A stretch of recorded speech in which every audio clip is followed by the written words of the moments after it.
Welcome to Data Sourcing. I'm Barton Polson, and in this course, we're going to talk about data opus, or that's Latin for data needed. The idea here is that no data science, and that is a sad thing. So instead of leaving it at that, we're going to use this course to talk about methods for measuring and evaluating data, and methods for accessing existing data, and even methods for creating new custom data. Take those together and it's a happy situation. At the same time, we'll do all of this still at an accessible, conceptual, and non-technical level because the technical hands-on stuff will happen in later other courses. But for now, let's talk data.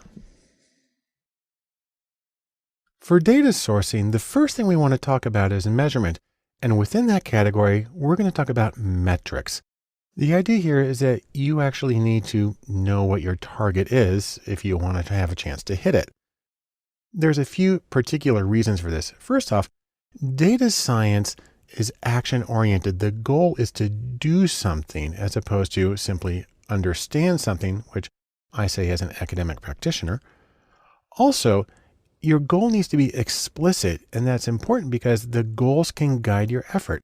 So you want to say exactly what you're trying to accomplish so you know when you get there. Also, goals exist for the benefit of the client because they can prevent frustration. They know what you're working on. They know what you have to do to get there. And finally, the goals and the metrics exist for the benefit of the analyst because they help you use your time well. You know when you're done, you know when you can move ahead with something, and that makes everything a little more efficient and a little more productive. Now, when we talk about this, the first thing you want to do is try to define success in your particular project or domain.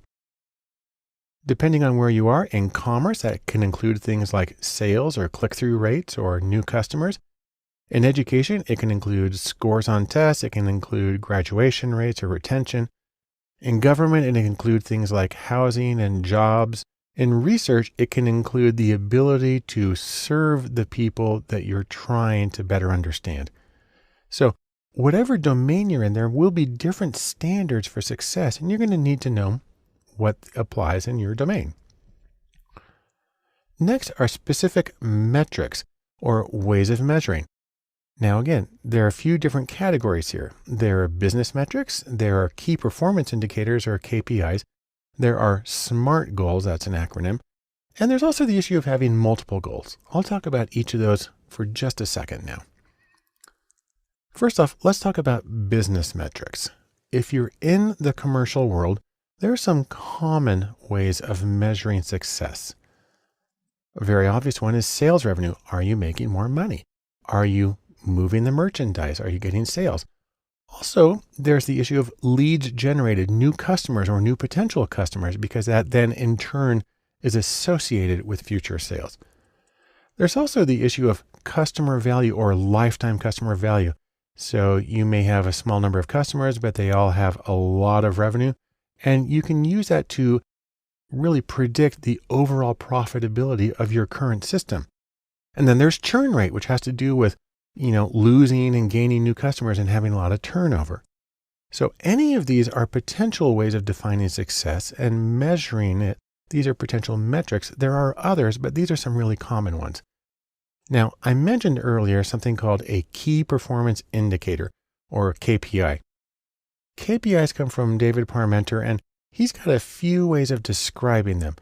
He says a key performance indicator for business, number one, should be non-financial. So not just the bottom line, but something else that might be associated with it or that measures the overall productivity of the association.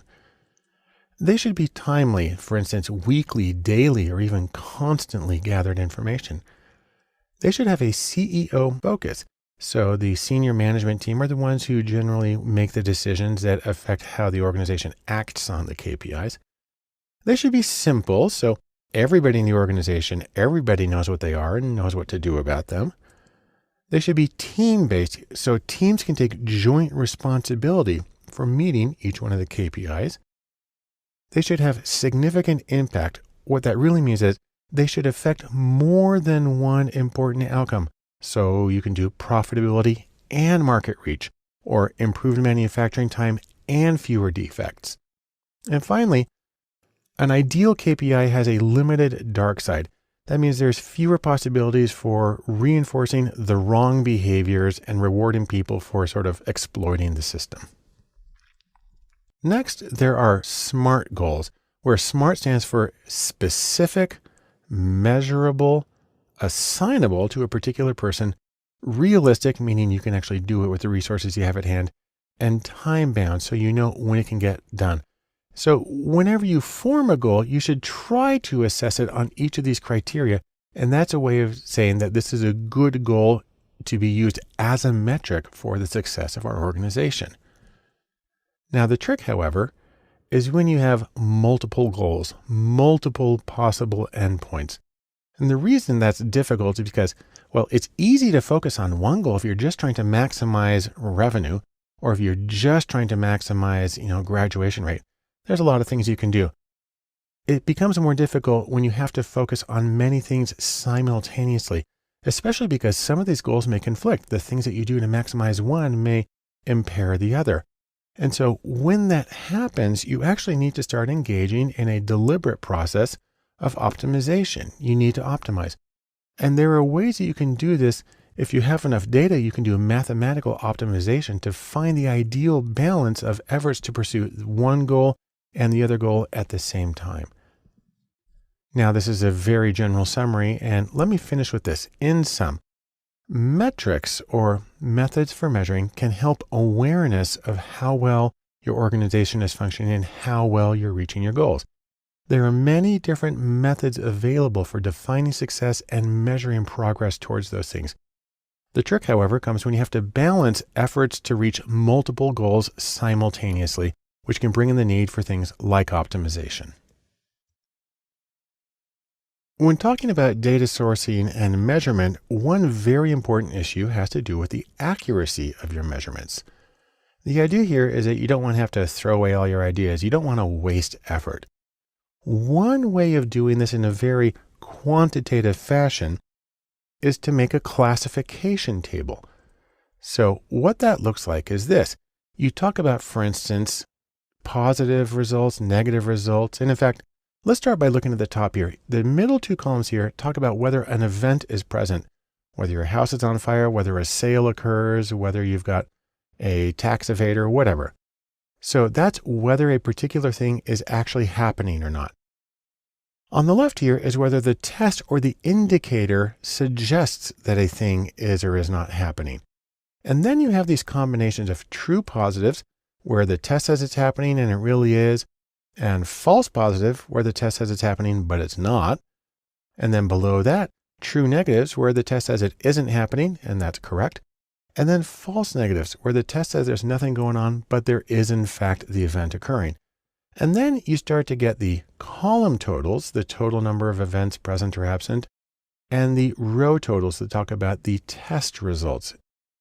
Now, from this table, what you get is 4 kinds of accuracy, or really 4 different ways of quantifying accuracy using different standards. And they go by these names: sensitivity, specificity, positive predictive value, and negative predictive value. I'll show you very briefly how each of them works. Sensitivity can be expressed this way. If there's a fire, does the alarm ring? You want that to happen. And so that's a matter of looking at the true positives and dividing that by the total number of alarms. So the test positive means there's an alarm, and the event present means there's a fire. You want always to have an alarm when there's a fire. Specificity, on the other hand, is sort of the flip side of this. If there isn't a fire, does the alarm stay quiet? This is where you're looking at the ratio of true negatives to total absent events, where there's no fire and the alarm's not ringing, and that's what you want. Now, those are looking at columns. You can also go sideways across rows. So the first one there is positive predictive value, often just abbreviated as PPV. And we flip around the order a little bit. This one says, if the alarm rings, was there a fire? So now you're looking at the true positives and dividing it by the total number of positives. Total number of positives is any time the alarm rings. True positives is because there was a fire. And negative predictive value, or NPV, says if the alarm doesn't ring, does that in fact mean that there is no fire? Well, here you're looking at true negatives and dividing it by total negatives the time that it doesn't ring. And again, you want to maximize that so the true negatives account for all of the negatives, the same way you want the true positives to account for all of the positives, and so on. Now, you can put numbers on all of these going from 0% to 100%, and the idea is to maximize each one as much as you can. So in sum, from these tables, we get 4 kinds of accuracy, and there's a different focus for each one, but the same overall goal. You want to identify the true positives and true negatives and avoid the false positives and false negatives. And this is one way of putting numbers on, an index really, on the accuracy of your measurement. Now, data sourcing may seem like a very quantitative topic, especially when we're talking about measurement, but I want to measure one important thing here, and that is the social context of measurement. The idea here really is that people are people, and they all have their own goals and they're going their own ways. And we all have our own thoughts and feelings that don't always coincide with each other. And this can affect measurement.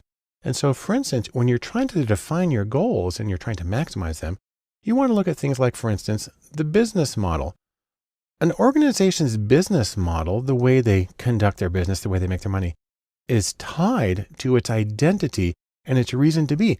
And if you make a recommendation that's contrary to their business model, that can actually be perceived as a threat to their core identity, and people tend to get freaked out in that situation. Also, restrictions. So for instance, there may be laws, policies, and common practices, both organizationally and culturally, that may limit the ways that goals can be met. Now, most of these make a lot of sense. So the idea is you can't just do anything you want. You need to have these constraints. And when you make your recommendations, maybe you'll work creatively in them as long as you're still behaving legally and ethically. But you do need to be aware of these constraints. Next is the environment. And the idea here is that competition occurs both between organizations. That company here is trying to reach a goal, but they're competing with company B over there. But probably even more significantly, there is competition within the organization. This is really a recognition of office politics, and that when you as a consultant make a recommendation based on your analysis, you need to understand you're kind of dropping a little football into the office, and things are going to further one person's career, maybe to the detriment of another. And in order for your recommendations to have the maximum effectiveness, they need to play out well in the office. That's something that you need to be aware of as you're making your recommendations. Finally, there's the issue of manipulation. And a sad truism about people is that any reward system at all, will be exploited, and people will generally game the system. This happens especially when you have a strong cutoff. You need to get at least 80% or you get fired. And people will do anything to make their numbers appear to be 80%. This happens an awful lot when you look at executive compensation systems. It looks a lot when you have very high stakes school testing. It happens in an enormous number of situations. And so you need to be aware of the risk of exploitation and gaming. Now, don't think then that all is lost. Don't give up. You can still do really wonderful assessment. You can get good metrics. Just be aware of these particular issues and be sensitive to them as you both conduct your research and as you make your recommendations. So, in sum, social factors affect goals, and they affect the way that you meet those goals. There are limits and consequences both on how you reach the goals and how really what the goal should be. And that when you're making advice on how to reach those goals, please be sensitive to how things play out with metrics and how people will adapt their behavior to meet the goals. That way, you can make something that's more likely to be implemented the way you meant and more likely to predict accurately what can happen with your goals.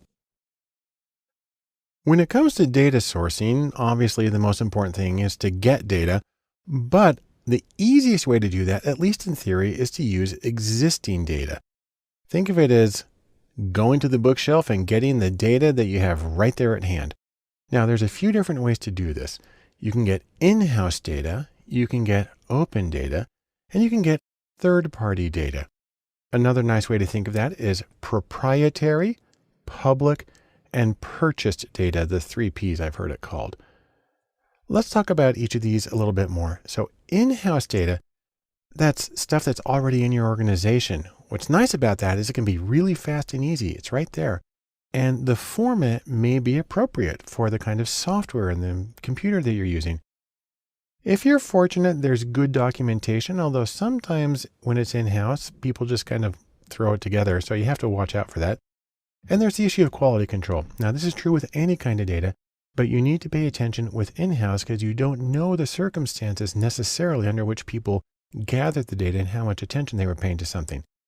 There's also an issue of restrictions. There may be some data that while it's in-house, you may not be allowed to use, or you may not be able to publish the results or share the results with other people. So these are things that you need to think about when you're going to use in-house data in terms of how can you use it to facilitate your data science projects. Specifically, there are a few pros and cons. In-house data, potentially quick, easy, free. Hopefully it's standardized. Maybe even the original team that conducted this study is still there. And you might have identifiers in the data which make it easier for you to do an individual level analysis. On the con side, however, the in-house data simply may not exist. Maybe it's just not there. Or the documentation may be inadequate. And of course, the quality may be uncertain. It's always true, but maybe something you have to pay more attention to when you're using in-house data. Now, another choice is open data, like going to the library and getting something. This is prepared data that's freely available. It consists of things like government data and corporate data and scientific data from a number of sources. Let me show you some of my favorite open data sources, just so you know where they are and that they exist. Probably the best one is data.gov here in the US. That is it says right here, the home of the US government's open data. Or you may have a state level one. For instance, I'm in Utah and we have data.utah.gov, also a great source of more regional information. If you're in Europe, you have open-data.europa.eu, the European Union Open Data Portal. And then there are major nonprofit organizations. So the UN has unicef.org/statistics for their statistical and monitoring data.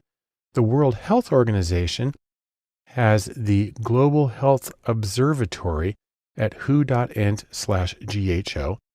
And then there are private organizations that work in the public interest, such as the Pew Research Center, which shares a lot of its data sets, and the New York Times, which makes it possible to use APIs to access a huge amount of the data of things they've published over a huge time span. And then two of the mother loads, there's Google, which at google.com has public data, which is a wonderful thing. And then Amazon at aws.amazon.com datasets has gargantuan datasets. So if you needed a dataset that was like 5 terabytes in size, this is the place that you would go to get it. Now, there's some pros and cons to using this kind of open data. First is that you can get very valuable datasets that maybe cost millions of dollars to gather and to process. And you can get a very wide range of topics and times and groups of people and so on. And often the data is very well formatted and well documented. There are, however, a few cons. Sometimes there's bias samples. Say, for instance, you only get people who have internet access, and that can mean, not everybody. Sometimes the meaning of the data is not clear, or it may not mean exactly what you want it to.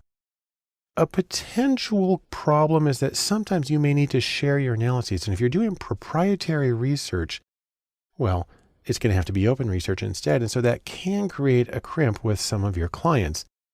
And then finally, there are issues with privacy and confidentiality. And in public data, that usually means that the identifiers are not there, and you're going to have to work at a larger aggregate level of measurement. Another option is to use data from a third party. These go by the name Data as a Service, or DAS. You can also call them data brokers. And the thing about data brokers is they can give you an enormous amount of data on many different topics. Plus, they can save you some time and effort by actually doing some of the processing for you. And that can include things like consumer behaviors and preferences. They can get contact information. They can do marketing, identity, and finances. There's a lot of things. There's a number of data brokers around. Here's a few of them. Axiom is probably the biggest one in terms of marketing data. There's also Nielsen, which provides data primarily for media consumption. And there's another organization, DataSift. That's a smaller, newer one. And there's a pretty wide range of choices, but these are some of the big ones. Now, the thing about using data brokers, there's some pros and there's some cons. The pros are first that it can save you a lot of time and effort. It can also give you individual level data, which can be hard to get from open data. Open data is usually at the community level. They can give you information about specific consumers. They can even give you summaries and inferences about things like credit scores and marital status, possibly even whether a person gambles or smokes. Now, the con is this. Number one, it can be really expensive. I mean, this is a huge service. It provides a lot of benefit and is priced accordingly. Also, you still need to validate it. You still need to double check that it means what you think it means and that it works in with what you want. And probably a real sticking point here is the use of third-party data is distasteful to many people. And so you have to be aware of that as you're making your choices. So in sum, as far as data sourcing existing data goes, obviously data science needs data. And there's the 3 P's of data sources: proprietary and public and purchased. But no matter what source you use, you need to pay attention to quality and to the meaning and the usability of the data to help you along in your own projects. When it comes to data sourcing, a really good way of getting data is to use what are called APIs. Now, I like to think of these as the digital version of Prufrock's Mermaids, if you're familiar with the love song of J. Alfred Prufrock by T.S. Eliot. He says, "I have heard the mermaids singing each to each." That's T.S. Eliot. And I like to adapt that to say, APIs have heard apps singing each to each, and that's by me. Now, more specifically, when we talk about an API, what we're talking about is something called an application programming interface. And this is something that allows programs to talk to each other. Its most important use in terms of data science is it allows you to get web data. It allows your program to directly go to the web on its own, grab the data, bring it back in, almost as though it were local data. And that's a really wonderful thing. Now, the most common version of APIs for data science are called REST APIs. That stands for Representational State Transfer. That's the software architectural style of the World Wide Web. And it allows you to access data on web pages via HTTP. That's the Hypertext Transfer Protocol that, runs the web as we know it. And when you download the data, you usually get it in JSON format. That stands for JavaScript Object Notation. The nice thing about that is that's human readable, but it's even better for machines. Then you can take that information and you can send it directly to other programs. And the nice thing about REST APIs is that they're what's called language agnostic, meaning any programming language can call a REST API, can get data from the web, and can do whatever it needs to with it. Now, there are a few kinds of APIs that are really common. The first is what are called social APIs. These are ways of interfacing with social networks. So for instance, the most common is Facebook. There's also Twitter. Google Talk has been a big one, and Foursquare as well. And then SoundCloud. These are on lists of the most popular ones. And then there are also what are called visual APIs, which are for getting visual data. So for instance, Google Maps is the most common. But YouTube, something that accesses YouTube on a particular website, or AccuWeather, which is for getting weather information, Pinterest for photos, and Flickr for photos as well. So these are some really common APIs, and you can program your computer to pull in data from any of these services and sites and integrate it into your own website or here into your own data analysis. Now, there's a few different ways you can do this. You can program it in R, the statistical programming language. You can do it in Python. Also, you can even do it in the very basic Bash command line interface. And there's a ton of other applications. Basically, anything can access an API one way or another. Now, I'd like to show you how this works in R. So I'm going to open up a script in RStudio, and then I'm going to use it to get some very basic information from a web page. Let me go to RStudio and show you how this works. I've opened up a script in RStudio that allows me to do some data sourcing here. Now, I'm just going to use a package called JSON Lite. I'm going to load that one up. And then I'm going to go to a couple of websites. I'm going to be getting historical data from Formula One car races, and I'm going to be getting it from airgas.com. Now, if we go to this page right here, I can just go straight to my browser right now. And this is what it looks like. It gives you the API documentation.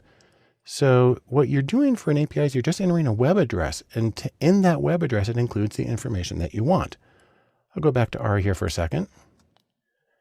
And if I want to get information about 1957 races in JSON format, I go to this address, and I can skip over to that for a second. And what you see is it's kind of a big long mess here, but it is all labeled and it's clear to the computer what's going on here. I'll go back to R.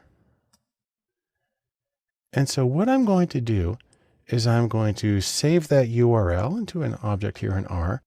And then I'm going to use the command from JSON to read that URL and save it into R, and which it is now done. And I'm going to zoom in on that so you can see what's happened. I've got this sort of mess of text. This is actually a list object in R. And then I'm going to get just the structure of that object. So I'm going to do this one right here. And you can see that it's a list, and it gives you the names of all the variables within each one of the lists. And what I'm going to do is I'm going to convert that list to a data frame I went through the list and found exactly where the information I wanted was located. You have to use this big, long statement here. That'll give me the names of the drivers. Let me zoom in on that again. There they are. And then I'm going to get just the column names for that bit of the data frame. And so what I have here is 6 different variables. And then what I'm going to do is I'm going to pick just the first 5 cases, and I'm going to select some variables and put them in a different order. And when I do that, this is what I get. I'll zoom in on that again. And the first 5 people listed in this data set that I pulled in from 1957 are Juan Fangio, makes sense, one of the greatest drivers ever, and other people who competed in that year. And so what I've done is by using this API call in R, it's a very simple thing to do, I was able to pull data off that web page in a structured format and do a very simple analysis with it. And let's sum up what we've learned from all of this. First off, APIs make it really easy to work with web data. They structure it, they call it for you, and then they feed it straight into the programs for you to analyze. And they're one of the best ways of getting data and getting started in data science. When you're looking for data, another great way of getting data is through scraping. And what that means is pulling information from web pages. I like to think of it as when data is hiding in the open. It's there, you can see it, but there's not an easy, immediate way to get that data. Now, when you're dealing with scraping, you can get data in several different formats. You can get HTML text from web pages. You can get HTML tables, the rows and columns that appear on web pages. You can scrape data from PDFs, and you can scrape data from all sorts of media like images and video and audio. Now, we'll make one very important qualification before we say anything else. Pay attention to copyright and privacy. Just because something is on the web doesn't mean you're allowed to pull it out.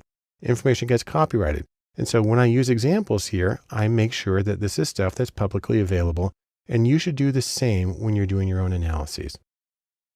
Now, if you want to scrape data, there's a couple of ways to do it. Number one is to use apps that are developed for this. So for instance, import.io is one of my favorites.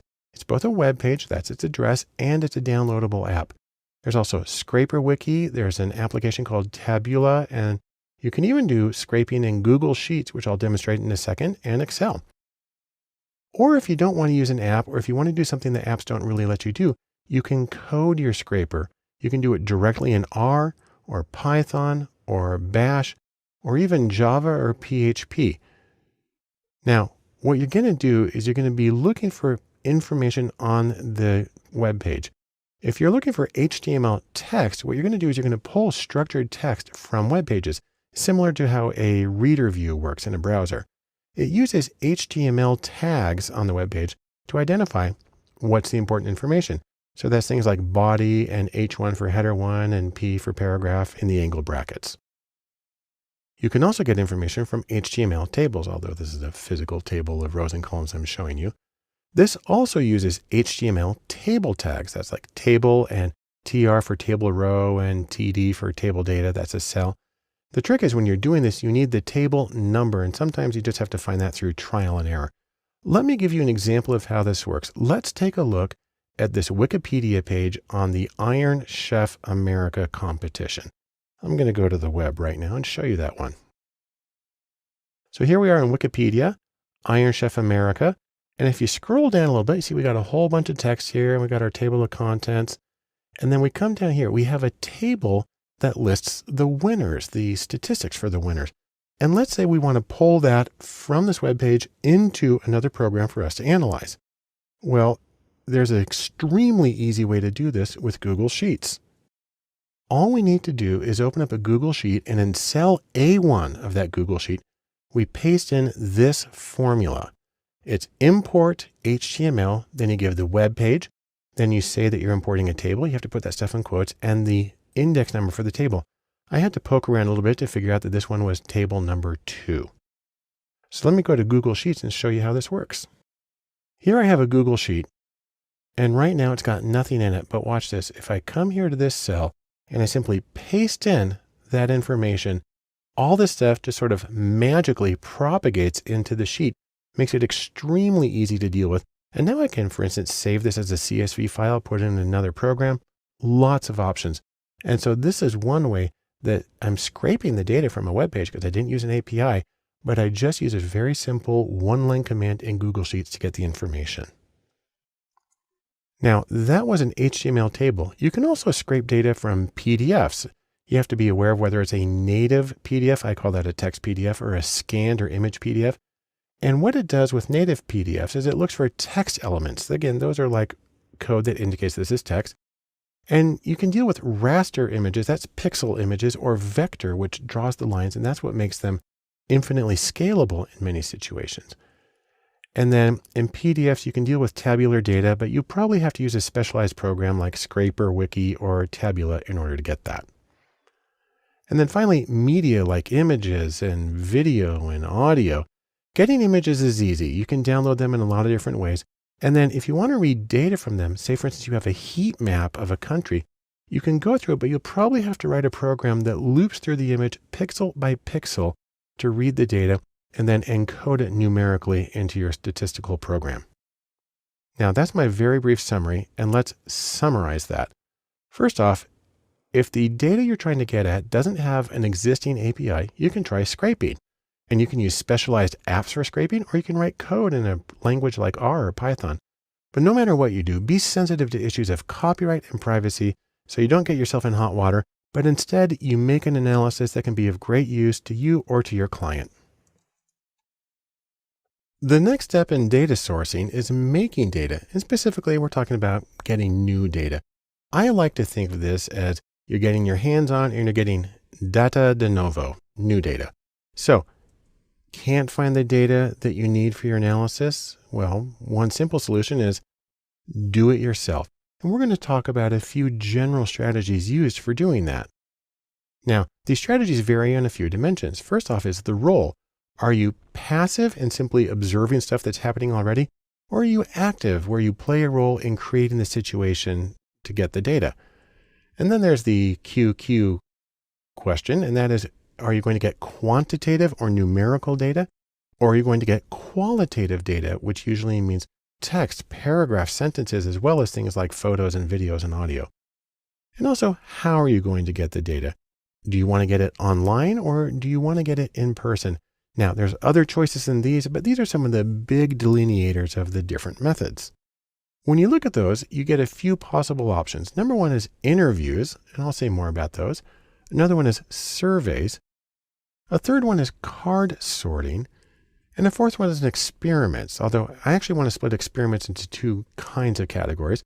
The first one is laboratory experiments, and that's in-person projects where you shape the information or an experience for the participants as a way of seeing how that involvement changes their reactions. Doesn't necessarily mean that you're a participant, but you create the situation. And then there's also A/B testing. This is automated online testing of 2 or more variations on a web page. It's a very, very simple kind of experimentation that's actually very useful for optimizing websites. So, in sum, from this very short introduction, make sure you can get exactly what you need. Get the data you need to answer your question. And if you can't find it somewhere, then make it. And as always, you have many possible methods, each of which have their own strengths and their own compromises. And we'll talk about each of those in the following sections. The first method of data sourcing where you're making new data that I want to talk about is interviews. And that's not because it's the most common, but because it's the one you would do for the most basic problem. Now, basically, an interview is nothing more than a conversation with another person or a group of people. And the fundamental question is, why do interviews as opposed to doing a survey or something else? Well, there's a few good reasons to do that. Number one, you're working with a new topic and you don't know what people's responses will be or how they'll react. And so you need something very open-ended. Number two, you're working with a new audience. You don't know how they will react in particular to what it is you're trying to do. And number three, something's going on with the current situation. It's not working anymore, and you need to find what's going on and you need to find ways to improve. The open-ended information where you get past your existing categories and boundaries can be one of the most useful methods for getting that data. If you want to put it another way, you want to do interviews when you don't want to constrain responses. Now, when it comes to interviews, you have one very basic choice, and that's whether you do a structured interview. And with a structured interview, you have a predetermined set of questions, and everyone gets the same questions in the same order. It gives a lot of consistency, even though the responses are open-ended. And then you can also have what's called an unstructured interview. And this is a whole lot more like a conversation where you as the interviewer and the person you're talking to, your questions arise in response to their answers. Consequently, an unstructured interview can be different for each person that you talk to. Also, interviews are usually done in person, but not surprisingly, they can be done over the phone or often online. Now, a couple of things to keep in mind about interviews. Number one is time. Interviews can range from just a few minutes to several hours per person. Second is training. Interviewing is a special skill that usually requires specific training. Now, asking the questions is not necessarily the hard part. The really tricky part is the analysis. The hardest part of interviews by far is analyzing the answers for themes and way of extracting the new categories and the dimensions that you need for your further research. The beautiful thing about interviews is they allow you to learn things that you never expected. So, in sum, interviews are best for new situations or new audiences. On the other hand, they can be time-consuming, and they also require special training both to conduct the interview, but even more to analyze the highly qualitative data that you get from them. An interesting topic in data sourcing when you're making data is card sorting. Now, this isn't something that comes up very often in academic research, but in web research, this can be a really important method. Think of it as what you're trying to do is like building a model of a molecule here. You're trying to build a mental model or a model of people's mental structures. Put more specifically, how do people organize information intuitively? And also, how does that relate to the things that you're doing online? Now, the basic procedure goes like this. You take a bunch of little topics and you write each one on a separate card. And you can do this physically with like 3x5 cards, or there's a lot of programs that allow you to do a digital version of it. Then what you do is you give this information to a group of respondents and the people sort those cards. So they put similar topics with each other, different topics over here, and so on. And then you take that information, and from that, you're able to calculate what's called dissimilarity data. Think of it as like the distance or the difference between various topics. And that gives you the raw data to analyze how things are structured. Now, there are two very general kinds of card sorting tasks. There are generative and there's evaluative. a generative card sorting task is one in which respondents create their own sets, their own piles of cards using any number of groupings they like. And this might be used, for instance, to design a website. If people are going to be looking for one kind of information next to another one, then you want to put that together on the website so they know where to expect it. On the other hand, if you've already created a website, then you can do an evaluative card sorting. This is where you have a fixed number or fixed names of categories, like for instance, the way you've set up your menus already. And then what you do is you see if people naturally put the cards into these various categories that you've created. That's a way of verifying that your hierarchical structure makes sense to people. Now, whichever method you do, generative or evaluative, what you end up with when you do a card structure is an interesting kind of visualization. It's called a dendrogram. That actually means branches. And what we have here is actually 150 data points. If you're familiar with Fisher's iris data, that's what's going on here. And it groups it from one giant group on the left and then splits it in pieces and pieces and pieces until you end up with lots of different individual level observations at the end. But you can cut things off into 2 or 3 groups or wherever it's most useful for you here as a way of visualizing the entire collection of similarity or dissimilarity between the individual pieces of information that you had people sort. Now, I'll just mention very quickly, if you want to do digital card sorting, which makes your life infinitely easier because keeping track of physical cards is really hard, you can use something like Optimal Workshop or User Zoom or UX Suite. These are some of the most common choices. Now, let's just sum up what we've learned about card sorting in this extremely brief overview. Number one, card sorting allows you to see intuitive organization of information in a hierarchical format. You can do it with physical cards, or you also have digital choices for doing the same thing. And when you're done, you actually get this hierarchical or branched visualization of how the information is structured and related to each other. When you're doing your data sourcing and you're making data, sometimes you can't get what you want through the easy ways, and you got to take the hard way. And you can do what I'm calling laboratory experiments. Now, of course, when I mention laboratory experiments, people start to think of stuff like, Dr. Frankenstein in his lab, but lab experiments are less like this. And in fact, they're a little more like this.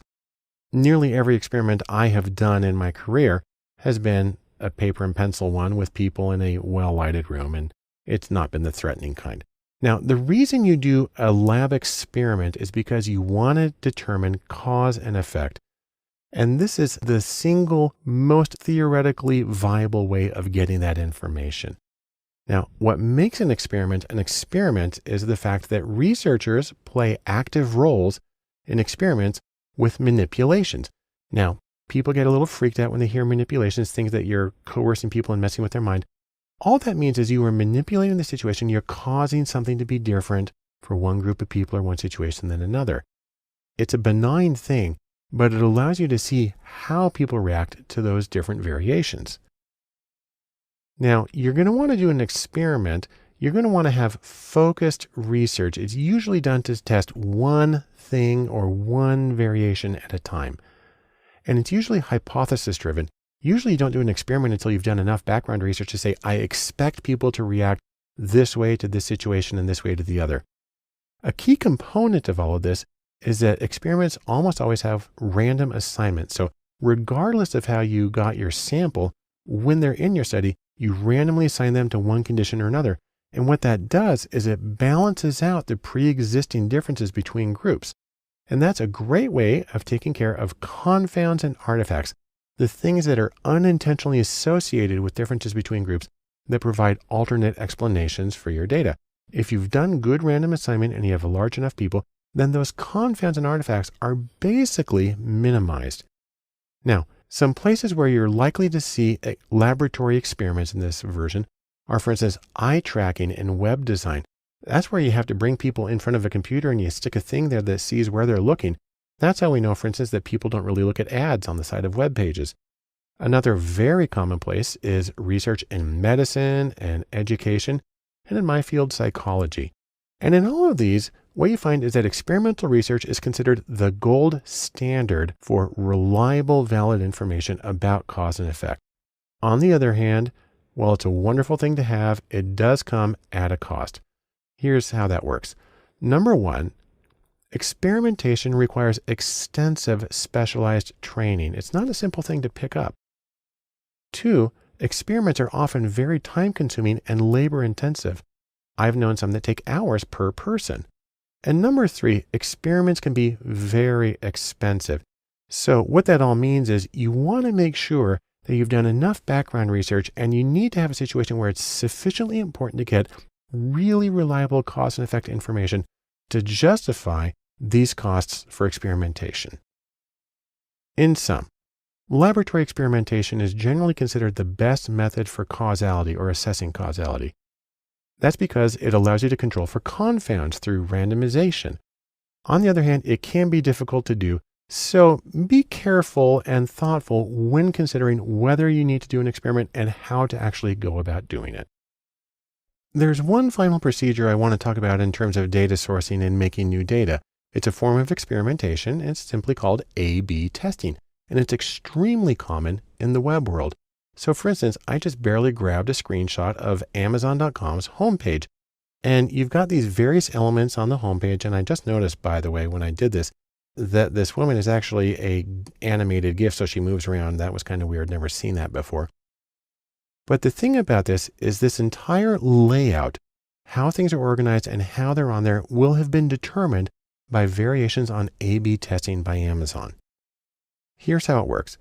For your web page, you pick one element, like what's the headline, or what are the colors, or what's the organization, or how do you word something? And you create multiple versions, maybe just two, version A and version B, which is why you called A/B testing. And then when people visit your web page, you randomly assign those visitors to one version or another. You have software that does that for you automatically. And then you compare the response rates on some response. I'll show you those in a second. And then once you have enough data, you implement the best version. You sort of set that one solid, and then you go on to something else. Now, in terms of response rates, there's a lot of different outcomes you can look at. You can look at how long a person's on a page. You can actually do mouse tracking if you want to. You can look at click-throughs. You can also look at shopping cart value or abandonment. A lot of possible outcomes. All of these contribute through A/B testing to the general concept of website optimization to make your website as effective as it can possibly be. Now, the idea also is that this is something you're going to do a lot. You can perform A/B tests continually. In fact, I've seen one person say that what A/B testing really stands for is always be testing. Kind of cute, but it does give you the idea that improvement is a constant process. Now, if you want some software to do A/B testing, two of the most common choices are Optimizely and VWO, which stands for Visual Web Optimizer. Now, many others are available, but these are especially common. And when you get the data, you're going to use statistical hypothesis testing to compare the differences, or really, the software does it for you automatically, but you may want to adjust the parameters because most software packages cut off testing a little too soon and the information is not quite as reliable as it should be. But in sum, here's what we can say about A/B testing. It's a version of website experimentation. It's done online, which makes it really easy to get a lot of data very quickly. It allows you to optimize the design of your website for whatever outcome is important to you. And it can be done as a series of continual assessments, testing, and development to make sure that you're accomplishing what you want to as effectively as possible for as many people as possible. The next logical step in data sourcing and making data is surveys. Now, think of this. If you want to know something, just ask. That's the easy way. And you want to do a survey under certain situations. The real question is, do you know your topic and your audience well enough to anticipate their answers, to know what the range of their answers and the dimensions and the categories that are going to be important? If you do, then a survey might be a good approach.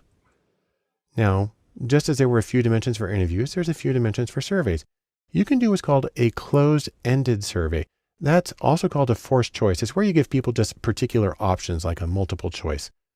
You can have an open-ended survey where you have the same questions for everybody, but you allow them to write in a free-form response. You can do surveys in person, and you can also do them online or over the mail or phone or however. And now it's very common to use software when doing surveys. Some really common applications for online surveys are SurveyMonkey and Qualtrics, or at the very simple end, there's Google Forms, and at the simple and pretty end, there's Typeform. There's a lot more choices, but these are some of the major players in how you can get data from online participants in survey format. Now, the nice thing about surveys is, they're really easy to do. They're very easy to set up, and they're really easy to send out to large groups of people. You can get tons of data really fast. On the other hand, the same way that they're easy to do, they're also really easy to do badly. The problem is that the questions you ask, they can be ambiguous, they can be double-barreled, they can be loaded, and the response scales can be confusing. So if you say, I never think this particular way, and a person puts strongly disagree, they may not know exactly what you're trying to get at. So you have to take special effort to make sure that the meaning is clear, unambiguous, and that the rating scale, the way that people respond, is very clear and they know where their answer falls. Which gets us into one of the things about people behaving badly, and that is beware the push-pull. Now, especially during election time, like we're in right now, a push-pull is something that sounds like a survey, but really what it is a very biased attempt to get data, just fodder for social media campaigns, or I'm going to make a chart that says that 98% of people agree with me. A push-pull is one that's so biased, there's really only one way to answer to the questions. This is considered extremely irresponsible and unethical from a research point of view. Just hang up on them. Now, aside from that egregious violation of research ethics, you do need to do other things like watch out for bias in the question wording, in the response options, and also in the sample selection, because any one of those can push your responses off one way or another without you really being aware that it's happening. So in sum, let's say this about surveys. You can get lots of data quickly. On the other hand, it requires familiarity with the possible answers in your audience, so you know sort of what to expect. And no matter what you do, you need to watch for bias to make sure that your answers are going to be representative of the group that you're really concerned about understanding. The very last thing I want to talk about in terms of data sourcing is to talk about the next steps. And probably the most important thing is, don't just sit there. I want you to go and see what you already have. Try to explore some open data sources. And if it helps, check with a few data vendors. And if those don't give you what you need to do your project, then consider making new data. Again, the idea here is get what you need and get going. Thanks for joining me, and good luck on your own projects.